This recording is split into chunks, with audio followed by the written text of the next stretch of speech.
আসসালামু আলাইকুম। আমি নাসিমা খাতুন, সহকারী শিক্ষক, বাংলা, পুঠিয়া বালিকা উচ্চ বিদ্যালয়। আজ নবম ও দশম শ্রেণীর বাংলা ক্লাসে তোমাদের সবাইকে শুভেচ্ছা জানাচ্ছি। প্রিয় শিক্ষার্থীরা, তোমরা নিশ্চয়ই ভালো আছো এবং নিরাপদে আছো।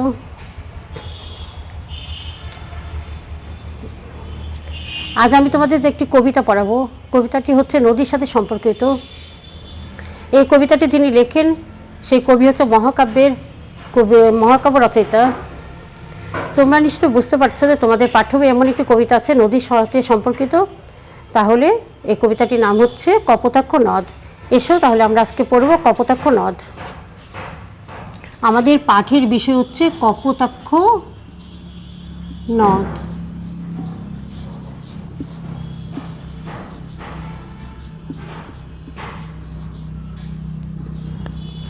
লিখেছেন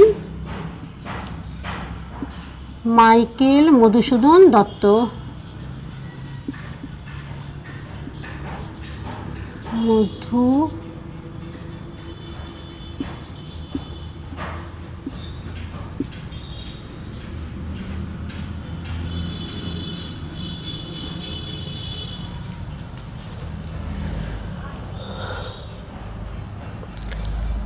এখানে দেখো কবিতাটির নাম হয়েছে কপোতাক্ষ নদ। আমাদের প্রথমে জানতে হবে কেন কবিতাটির নাম নদ হলো, নদী কেন হলো না। দেখো, নদীর হচ্ছে শাখা প্রশাখা আছে, কিন্তু নদের কোনো শাখা প্রশাখা নেই এবং এটা হচ্ছে একমুখী বিস্তার। এই জন্য এটা হচ্ছে। আর তাছাড়া নদী হচ্ছে স্ত্রীলিঙ্গ এবং নদ হচ্ছে পুংলিঙ্গ। যেহেতু এর শাখা প্রশাখা নেই, একমুখী, এজন্য এটা নাম হয়েছে নদ। নদী না হয়ে নদ হয়েছে, এজন্য কবিতাটির নাম কপোতাক্ষ নদ। তাহলে নিশ্চয়ই বুঝতে পারছো কবিতাটি কেন নামকরণ নদ করা হয়েছে। এসো আমরা আগে কবিতাটির শিকনফল জেনে নিই। শিকনফল: কবিতাটি শুদ্ধরূপে আবৃত্তি করতে পারবে, কপোতাক্ষ নদ ও দেশের প্রতি কবির গভীর ভালোবাসা অনুভব করতে পারবে, চতুর্দশপদী কবিতার বৈশিষ্ট্য জানতে পারবে, চতুর্দশপদী কবিতার অন্তমিল জানতে পারবে।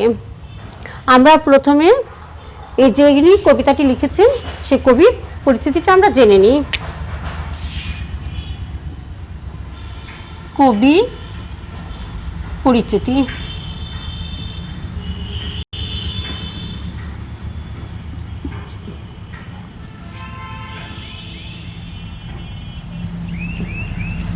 মাইকেল মধুসূদন দত্ত 1824 সালে, তার জন্ম হচ্ছে 1824 সালে যশোর জেলার সাগরদাড়ি গ্রামে। তিনি যখন হিন্দু কলেজে ভর্তি হন তখন থেকে তিনি ইংরেজি সাহিত্যের প্রতি তার অনুরাগ জন্মে। তিনি ইংরেজি ভাষা সাহিত্যে তিনি কবি হতে চান। এজন্যই তিনি 1842 সালে খ্রিস্টান ধর্মে দীক্ষিত হন। তিনি খ্রিস্টান হবার পর তার নামের প্রথমে মাইকেল যুক্ত হয় এবং তিনি যখন খ্রিস্টান ধর্ম গ্রহণ করেন তার বাবা তাকে ত্যায্যপুত্র করেন। ত্যায্যপুত্র হওয়ার পর তিনি মাদ্রাসে চলে যান এবং মাদ্রাসে যাওয়ার পর তিনি সেখানে একটি ইংরেজি কাব্য রচনা করেন। সেই কাব্যটির নাম হচ্ছে ক্যাপটিভ লেডি। ক্যাপটিভ লেডি তিনি রচনা করেন। এই কাব্যটি রচনা করার পর তিনি কোনোভাবে বিখ্যাত হয়ে উঠতে পারেননি, কারণ সেখানে বিভিন্ন ইংরেজি সাহিত্যের এবং কবি ছিলেন। তাদের বাইরন এবং বিভিন্ন কবির জন্য তিনি তার কাব্য প্রতিভা সেখানে স্ফুরণ ঘটেনি। তাকে সেভাবে কেউ মর্যাদা বা বিখ্যাত করে তোলেননি। এজন্য তিনি ভাবলেন যে তিনি বাংলা ভাষার প্রতি সাহিত্য রচনা করবেন এবং বাংলা ভাষায় তিনি বিভিন্ন কাব্য রচনা করবেন। এজন্য তিনি বাংলা সাহিত্যে কাব্য রচনা করার আগ্রহ প্রকাশ করেন এবং তিনি বাংলা মহাকাব্য রচনা করেন। তার অমর কীর্তি মহাকাব্য মেঘনাদ বধ।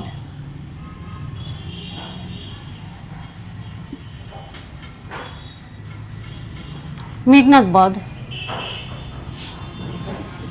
অন্যান্য কাব্যগ্রন্থ মধ্যে হচ্ছে তিলোত্তমা সম্ভব,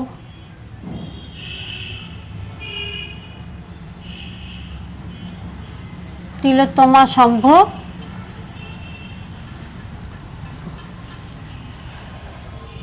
বীরঙ্গনা,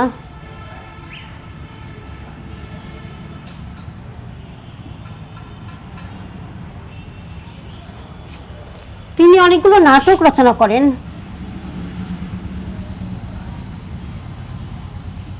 নাটক হচ্ছে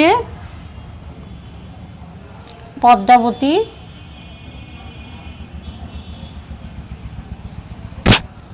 শর্মিষ্ঠা,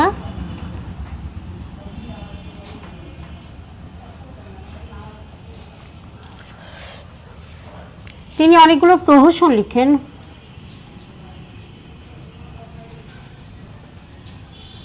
প্রহসনের মধ্যে হচ্ছে একে কি বলে সভ্যতা,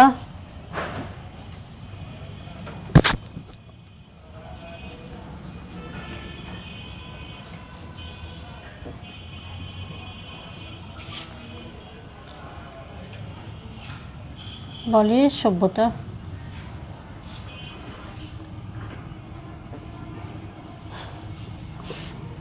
এই প্রতিভাধর ব্যক্তিত্ব কবি মৃত্যুবরণ করেন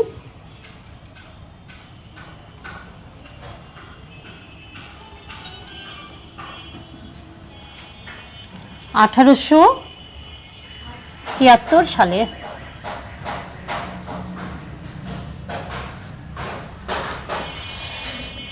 আমাদের কবি পরিচিতি জানানো হয়ে গেলে এখন আমি তোমাদেরকে কবিতাটি আবৃত্তি করে শোনাচ্ছি। কপোতাক্ষ নদ, লিখেছেন মাইকেল মধুসূদন দত্ত।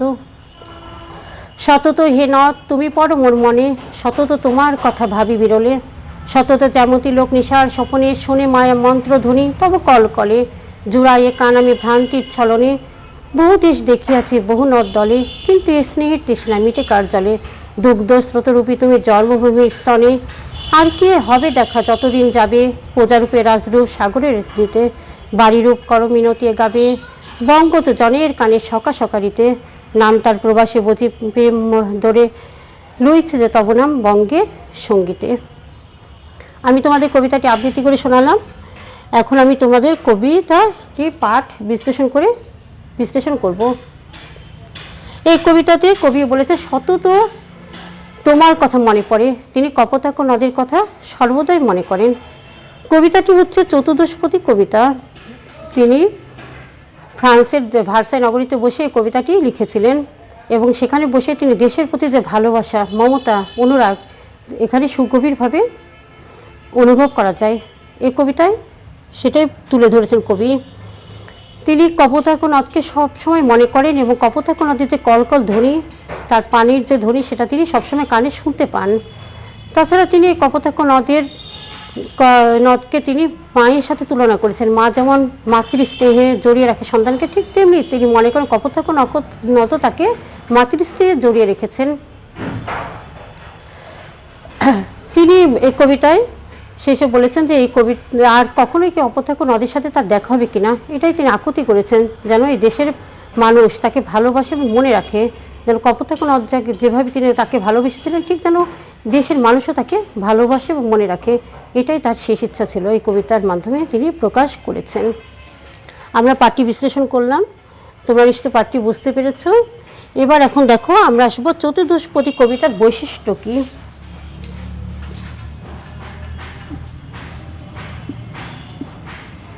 চতুর্দশপদী কবিতার বৈশিষ্ট্য।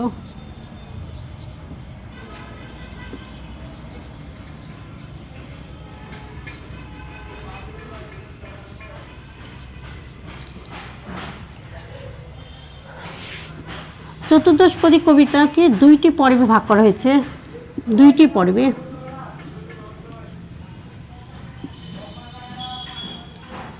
প্রথম পর্বটি হচ্ছে 8টি চরণ। প্রথম পর্বে হচ্ছে 8টি চরণ বা লাইন। 8টি চরণকে বলা হয় অষ্টক।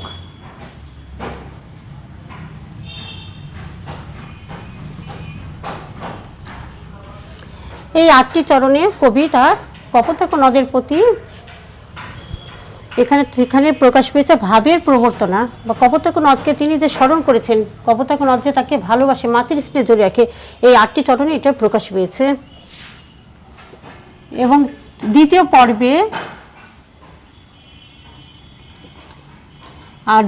পর্বটা হচ্ছে 6টি চরণ। দ্বিতীয় পর্বে 6টি চরণ,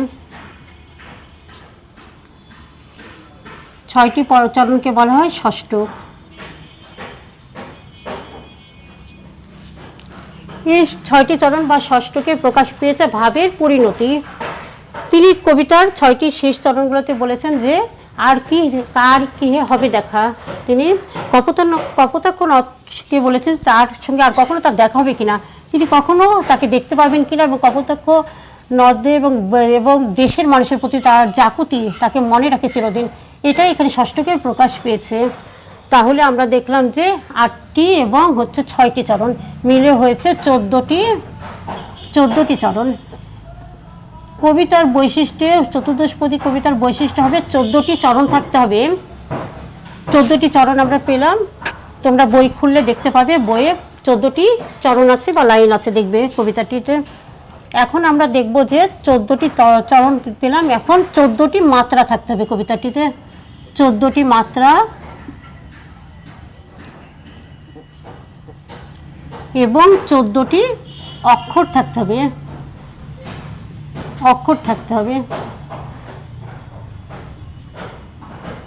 14টি অক্ষর প্রতিটি কবিতার লাইনে, প্রতিটি চরণে তোমরা দেখবে 14টি মাত্রা আছে এবং 14টি অক্ষর আছে, এজন্যই চতুর্দশপদী কবিতাটি। দেখো কিভাবে, তোমাদেরকে আগে প্রথমে দেখে দিই। আমি এই চিহ্নটা দেখছি, এই চিহ্নটাকে বলা হয় এক মাত্রা। স্বরবৃত্ত ছন্দে এটা হচ্ছে এক মাত্রা। এক মাত্রাতে আমরা কবিতা যখন পড়ব তখন টান দিব, খুব বেশি হবে, টান বেশি হবে।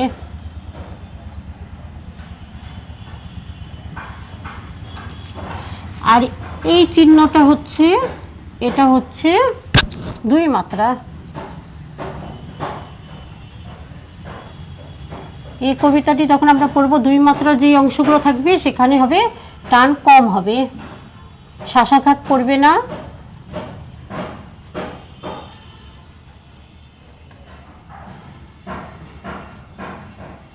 তাহলে আমরা এখন দেখি 14টি মাত্রা এবং 14টি অক্ষর কিভাবে হচ্ছে।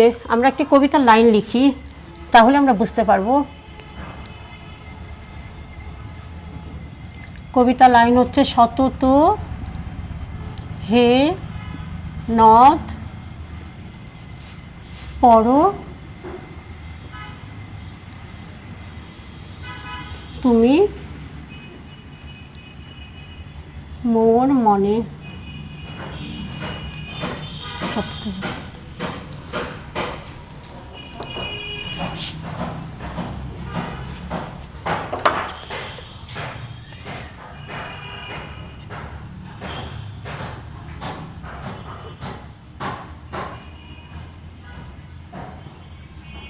মোর মনে।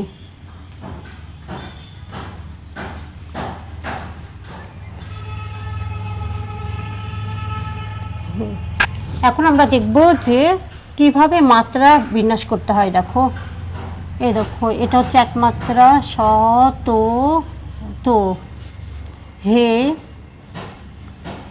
নদ, এটা হচ্ছে 2 মাত্রা নদ, একটানে হবে পর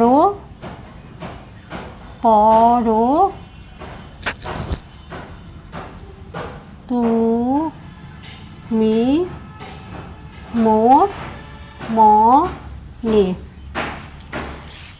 দেখো এখানে 1 2 3 4 5 6 7 8 9 10 11 12 13 14।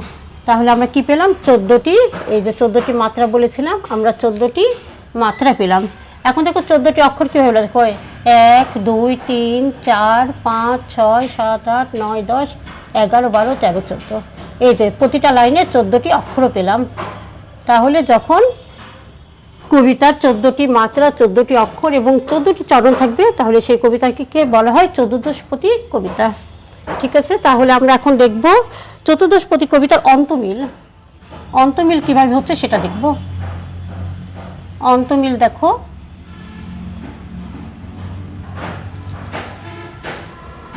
অন্তমিলটা হচ্ছে কবিতার শেষ লাইন, শেষ অক্ষরটার মিল থাকবে, যেটা প্রতিটা লাইনে প্রতিটা চরণে কবিতার শেষ অক্ষর মিল থাকবে, সেটাকে বলা হয় অন্তমিল বলা হয়। প্রতিটা কবিতা দেখবে তোমরা, বই খুলে দেখবে যে মনে নে আছে ন দন্তন্য ল দন্তন্য ল, এভাবে মিল বিন্যাসগুলো কীভাবে করে আমি আগে তোমাদেরকে লিখে দিই, তারপরে বলছি। ক খ খ, তারপরে খ ক, এটা হচ্ছে আমাদের প্রথম 8টি চরণে হচ্ছে অষ্টক। এটা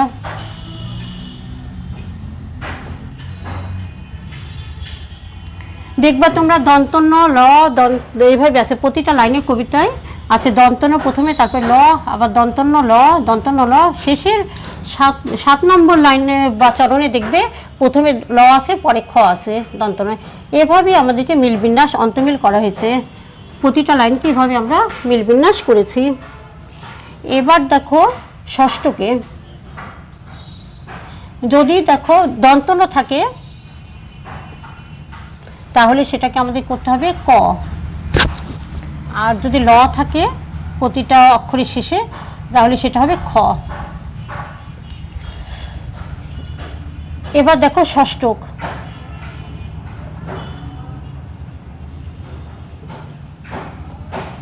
ষষ্ঠকে মিল বিন্যাস বন্তমিল করা হয়েছে, দেখো গ ঘ গ ঘ গ ঘ, এভাবে মিল বিন্যাস করা হয়েছে।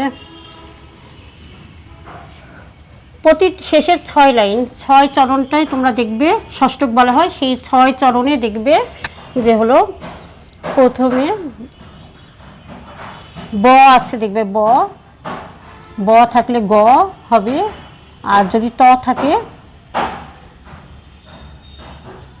তাহলে সেটা গ হবে। তোমরা 6টি চরণের প্রত্যেকটা শেষের অক্ষরটা দেখবে হলো ব এবং ত আছে, এবং ব আর ত যদি থাকে তাহলে সেটা গ হবে, এভাবে গ ঘ গ ঘ গ ঘ, এভাবে অন্তমিলকে করা হয়েছে।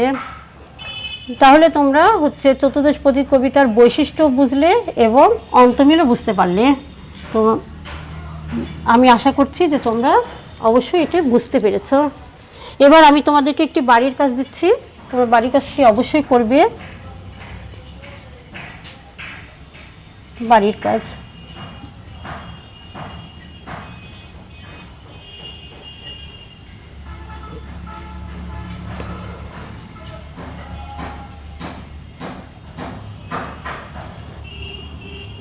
বাড়ির কাজ হচ্ছে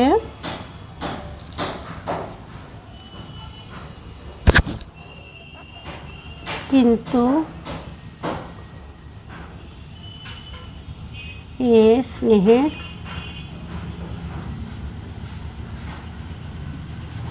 তৃষ্ণা মিটে কার জলে।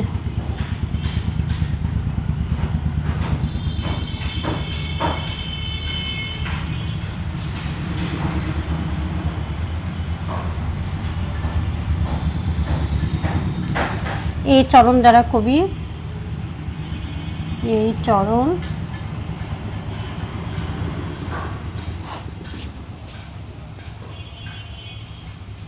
দ্বারা কবি কি বোঝাতে চেয়েছেন, কি বোঝাতে চেয়েছেন।